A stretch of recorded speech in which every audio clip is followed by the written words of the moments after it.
Mga boss, nandito tayo ngayon kay Nanay Garrett upang balikan muli siya.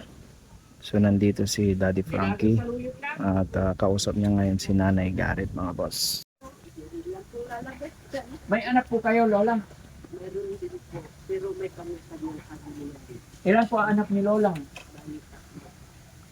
Hindi na sila nagpupunta dito? Pupunta rin po. Kung wala silang trabaho. Ilan taon na po kayo nakatira sa ganitong bahay, Lola? Lola, bago ang lahat, pakilala po ako. Ako po si Daddy Frankie. Nasaan po ba yung tatlong yung mga anak? Nilasabayang bang po yung dalawa. Ano? Yung isa po, nasa kabiyernisan. Kasi doon, sa kabiyernisan yung napangasawa. So ngayon, ang asawa niyo wala na? Wala, patagal na po. So mag-isa lang kayo dyan. Okay. Di ba mahirap, Lola, yung mag-isa sa buhay? Talaga, mahirap rin. Kaya lang, talagang ganun ang buhay natin. Ganun talaga, pag matanda na, mag-isa na lang.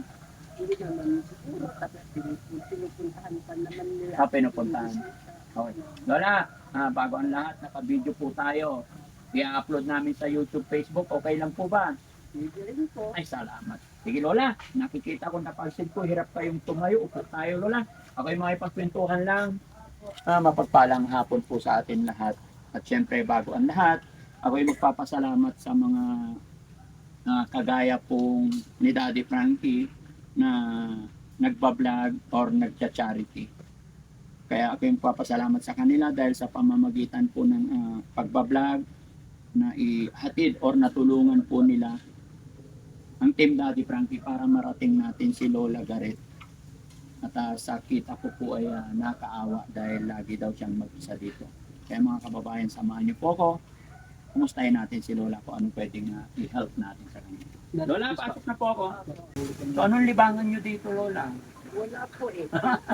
yung radyo ko nga po, sinira ng mga bata, kami radyo ako maliit nun. Naka-television pa rin. Ngayon yan, nakasabit yan. Yung mga bata naman, kung anong ginagawa, siniksikan ng walis thinking, ano nangyari. Pero hindi naman kayo sakitin, Lola. Awan ng Diyos. Ang galing. Mga makaluma talaga, ano?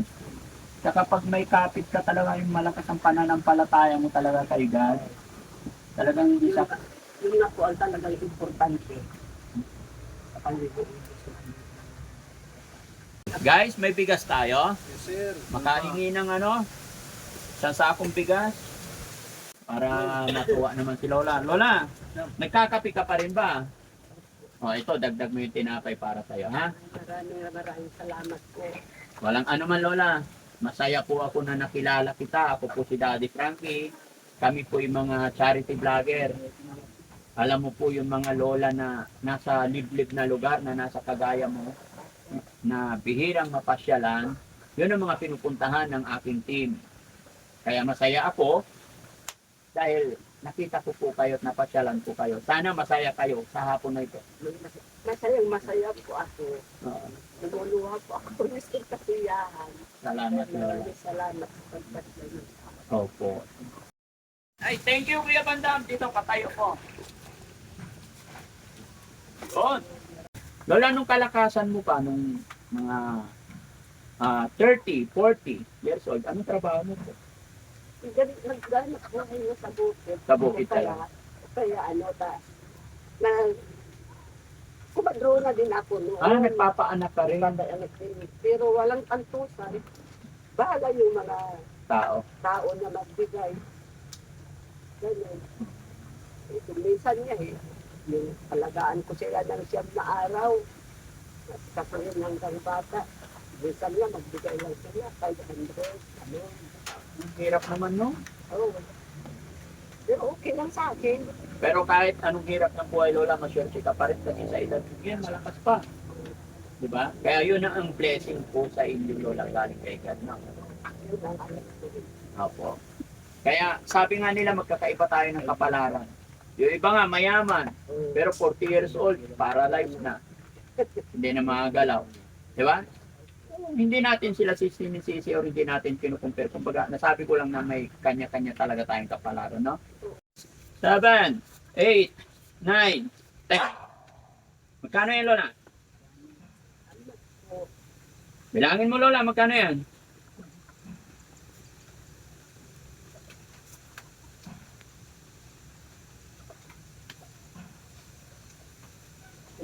Five- Ah, 5,000. 5,000.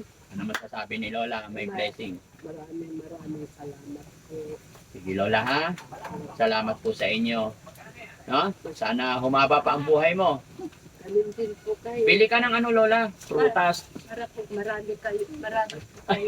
Sige, Lola. Kagaya ko po. Ha? Para marami kayo matutulungan pag kagaya ko. Opo. Sana mag-aabad yung ibuha dito. Opo, Lola. Thank you, Lola. Umiiyak na si Lola. Iyak sa katuwaan ito po. Ah, naiyak ka sa katuwa. Sige, Lola. Salamat. Madalas po yung ganito na magtulong sa mga tao. Pag-ayak ko po. Ah, madalang na. Sige lang, Lola. Laban lang. Magtimpla ka ng kape mamaya. Kasama pa rin natin si Daddy Frankie dito kay Nanay Garrett.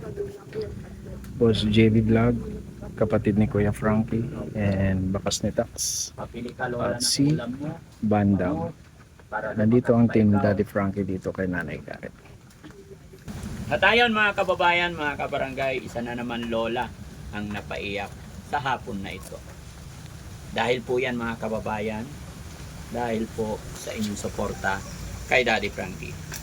Lagi ko pong sinasabi, ano man po ang naibibigay ni Daddy Frankie, ayuda, bigas, tulong pinansyal, ay dahil po yan sa suporta ninyo sa akin. Kaya maraming salamat po sa walang sawa na yung pagsuporta sa Daddy Frankie and team. Sana po i-share nyo pa ang video ito para sa ganon ay maging mabuting halimbawa or maingganyo yung mga iba na gumawa ng kabutihan para sa ating mga lolo at lola. Muli po mga kababayan, si Daddy Frankie po ay anak ng Pangasinan, from Pangasinan. I love you all po and God bless. Mabuhay po tayong lahat. Bye bye Lola, thank you po. Marami pong salamat. Sige po.